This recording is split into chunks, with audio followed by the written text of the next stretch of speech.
அனைவருக்கும் வணக்கம். நான் உங்கள் சாந்தி பேசுகிறேங்க. இன்றைய பதிவில் நம்ம என்ன பார்க்க போகிறோம் அப்படின்னா, நாளை தீபாவளி அன்று இந்த 3 விஷயங்களை செய்ய மறக்காதீர்கள். வறுமை நீங்கி செல்வம் சேரும்னு சொல்லியிருக்கேன் இல்லைங்களா? அப்படி நாம் மறக்காமல் என்ன 3 விஷயங்களை செய்ய வேண்டும் அப்படிங்கிறத பற்றி இந்த பதிவில் நம்ம தெளிவாக பார்க்க போகிறோம். வாங்க வீடியோக்குள்ளே போகலாம். இப்போ பார்த்தீங்க அப்படின்னா, நாளைய தினம் தீபாவளி அப்படின்னு சொன்ன உடனே எல்லாருக்குமே ஞாபகம் வர்றது பட்டாசு, பலகாரம், புது துணி அப்படின்னு ரொம்பவே சந்தோஷமாக இருப்பாங்க. அப்படிப்பட்ட அந்த தீபாவளி முதல்ல எதற்காக வழிபாடு செய்கிறாங்க, இந்த தீபாவளி எப்படி வந்தது, இந்த தீபாவளி நாளில் என்னென்ன சிறப்புகள் அப்படிங்கிறத சுருக்கமாக நம்ம பார்த்துடலாம். முன்னாடி காலத்தில் நரகாசுரன் என்பவன் அருந்தவத்தால் பிரம்மனை வழிபட்டு பெரும் வரங்களை பெற்று அவ்வரங்களின் மகிமையினால் எல்லோருக்கும் துன்பம் விளைவித்து கொண்டிருந்தான். இந்திரனுடனும் போர் புரிந்தான். எனவே இந்திரனுக்கும் இதர முனிவர்களுக்கும் கிருஷ்ண பகவானிடம் போய் முறையிட்டனர். அப்போ கிருஷ்ண பகவான் நரகாசுரனை தன் சக்கரதாயத்தால் அவன் உடலை பிளந்தார். அப்போது நரகாசுரன் கிருஷ்ண பகவானை வணங்கி, நான் செய்த பாவங்களை பொறுத்து கொள்வதுடன் கொடியவனாகிய நான் இறக்கும் இந்நாளை மக்கள் அனைவரும் தொல்லை நீங்கிய மங்களகரமான நாளாக கொண்டாடவும் இன்புறவும் வேண்டும். இந்த நாளில் என்னை நினைத்து நீராடி புதிய துணிகள் அணிந்து ஆலய வழிபாடு செய்பவர்களுக்கு அஸ்வமேத யாகம் செய்த பலன் கிடைக்க வேண்டும் அப்படின்னு அவன் வரம் வேண்டினான்.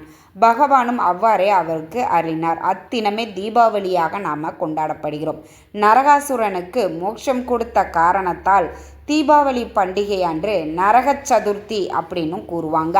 இந்த நாளில் அனைவரும் எண்ணெய் தேய்த்து குளித்து புது துணிகளை உடுத்தி பலகாரங்களை செய்து நாம் இந்த நாளை பட்டாசு வெடித்து கொண்டாடுவது அப்படிங்கிறது ரொம்பவே சிறப்பு வாய்ந்தது. தீபாவளி என்றால் தீப வரிசை என்றும் கூறுவார். இந்நாளில் நிறைய வீடுகளில் தீபங்களை ஏற்றி வச்சு வழிபாடு செய்வாங்க. இந்த நாளில் புது கணக்குகள் தொடங்குவாங்க. இந்த நாளில் வணிகம் லாபகரமாக இருக்க வேண்டும், வெற்றி தர வேண்டும் அப்படிங்கிறதுக்காக இந்த நாளில் வணிக வளாகங்களில் புதிய கணக்குகள் தொடங்குவாங்க. அதுவும் இந்த தீபாவளி அன்று மகாபலி முடிசூடப்பட்டு கொண்டதும் இந்த தீபாவளி திருநாளில் தான்.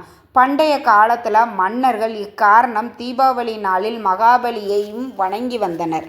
முன்னாடி நம்ம மன்னர்கள் காலத்தில் ராமபிரான் வனவாசத்தை முடித்து அயோத்தி திரும்பியதும் இந்த தீபாவளி திருநாள் தான். அயோத்தி முழுவதும் விளக்கேற்றி அந்த தீபாவளி திருநாளில் வழிபட்டாங்க. அதன் காரணமாகவே இப்போ வட இந்தியர்கள்லாம் பார்த்திங்கன்னா தீபாவளி அன்று வீடு முழுவதும் நம்ம எப்படி கார்த்திகை தீபத்திற்கு வீடு முழுவதும் தீபங்கள் வச்சு வழிபாடு செய்கிறோமோ அதே மாதிரி தீபாவளி அன்று தீபங்கள் நிறைய ஏற்றி வச்சு வழிபாடு செய்வாங்க. நீங்களும் முடிந்த வரைக்கும் உங்கள் குடும்பத்தில் உங்கள் வீட்டில் எந்தெந்த இடத்துலலாம் தீபம் ஏற்றி வைக்க முடியுமோ, இப்போ என்னை கேட்டால் நான் ஓம் அப்படின்னு எழுதி அதில் தீபம் ஏற்றி வைப்பேன். அப்படியும் நீங்கள் ஏற்றி வச்சு இந்த நாளில் நீங்கள் வழிபாடுகள் தாராளமாக செய்யலாம். இப்படிப்பட்ட தீபாவளி நாளில் நாம் மறக்காமல் இந்த 3 விஷயங்களை கட்டாயம் செய்ய வேண்டும். முதல் விஷயம் கங்கா ஸ்நானம். இந்த தீபாவளி அன்று இந்த கங்கா ஸ்நானம் செய்வது அப்படிங்கிறது ரொம்ப சிறப்பு. நரகாசுரனை அழித்ததற்கு பின்பு எண்ணெய் தேய்த்து குளிக்க வேண்டும் அப்படிங்கிறது நம்முடைய மரபு. அப்போது அதன் வழியாகவே நல்லெண்ணெயை நம்ம உடம்பில் தேய்ச்சிட்டு சுடுதண்ணி வச்சு சீயக்காய் தேய்ச்சி குளிக்கணும்.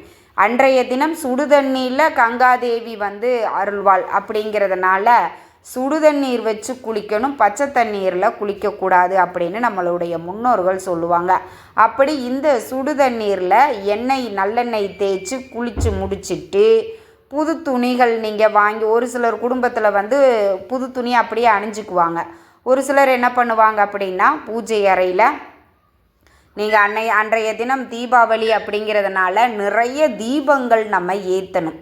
அப்போது உங்களால் பூஜை அறையில் எவ்வளவு தீபங்கள் ஏற்றி வைக்க முடியுமோ தீபங்கள் நிறைய ஏற்றி வச்சுக்கோங்க.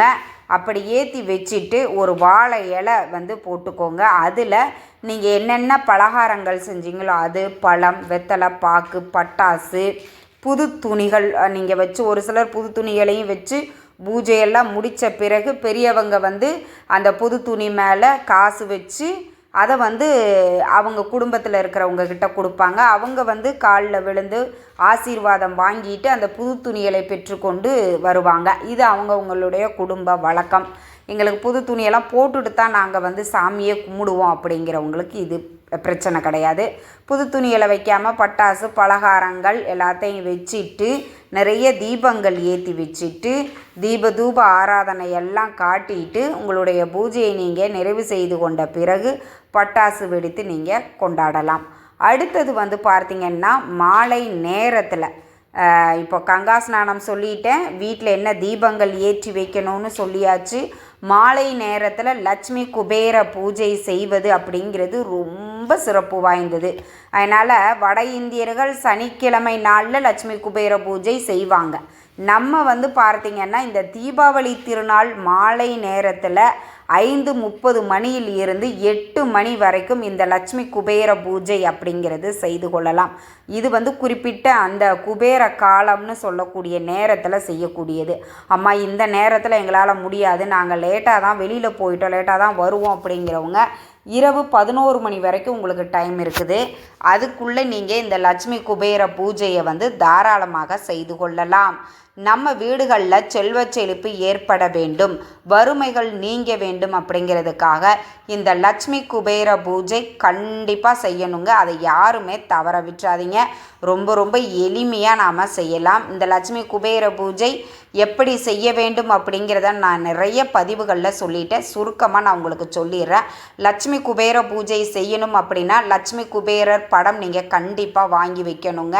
அதை ஒரு மணப்பலகை மேலே வச்சுக்கோங்க. குபேர அந்த கட்டம் எந்திரம் வரைஞ்சிக்கோங்க. 5 ரூபாய் நாணயம், தாமரை இதழ்கள் ரொம்ப முக்கியம்.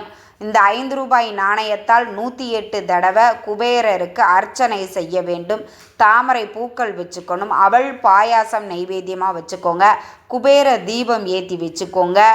நீங்கள் இந்த அர்ச்சனையெல்லாம் முடிச்சிட்டு நீங்கள் தூப ஆராதனையெல்லாம் காட்டி உங்களுடைய பூஜையை ரொம்ப எளிமையாக லட்சுமி குபேர பூஜை வீட்டில் செய்யலாம்.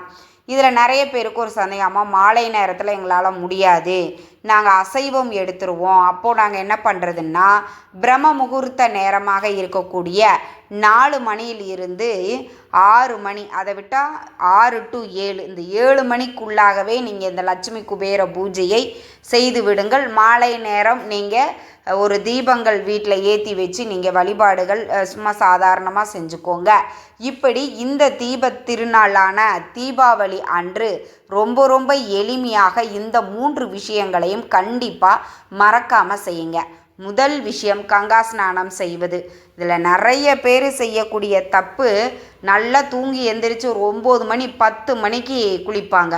கண்டிப்பாக அப்படி செய்யக்கூடாது. தீபாவளி திருநாள் அன்று அதிகாலையில் 4 to 5 மணிக்குள்ளே கங்கா ஸ்நானம் செய்வது ரொம்ப சிறப்பு வாய்ந்தது. அதே மாதிரி பார்த்திங்கன்னா தீபங்கள் வீடு முழுவதும் ஏற்றி வச்சு காலையிலேயே நீங்கள் ஒரு வழிபாடு செய்யணும். இது லட்சுமி குபேர பூஜை மாலை நேரத்தில் நீங்கள் செய்தாலுமே காலையில் புது துணி பலகாரங்கள் பட்டாசுகள் வச்சு நாம் வழிபாடு செய்யணும். கண்டிப்பாக காலையில் செய்யணும், அதையும் நீங்கள் மறக்கக்கூடாது. 3வது விஷயம் என்ன அப்படின்னு பார்த்தீங்கன்னா லட்சுமி குபேர பூஜை கண்டிப்பாக செய்யுங்க. நிச்சயம் உங்கள் வாழ்க்கையில் எப்பேற்பட்ட வறுமையிலும் ஏழ்மை நிலையில் இருந்தாலும் அது நீங்கி உங்கள் குடும்பம் முன்னேற்றம் அடையும். தீபாவளி அன்று இந்த 3 விஷயங்களை செய்ய மறக்காதீர்கள். இந்த தகவல் உங்களுக்கு ரொம்பவுமே பயனுள்ளதாக இருந்திருக்கும்னு நினைக்கிறேன். வீடியோ பிடிச்சிருந்தால் லைக் பண்ணுங்கள், ஷேர் பண்ணுங்கள், கமெண்ட் பண்ணுங்கள். இந்த பதிவை உங்களுடைய உற்றார் உறவினர்கள் நண்பர்களுக்கும் ஷேர் பண்ணுங்கள். அவங்களும் பார்த்து பயன்பெறட்டும். நன்றி, வணக்கம்.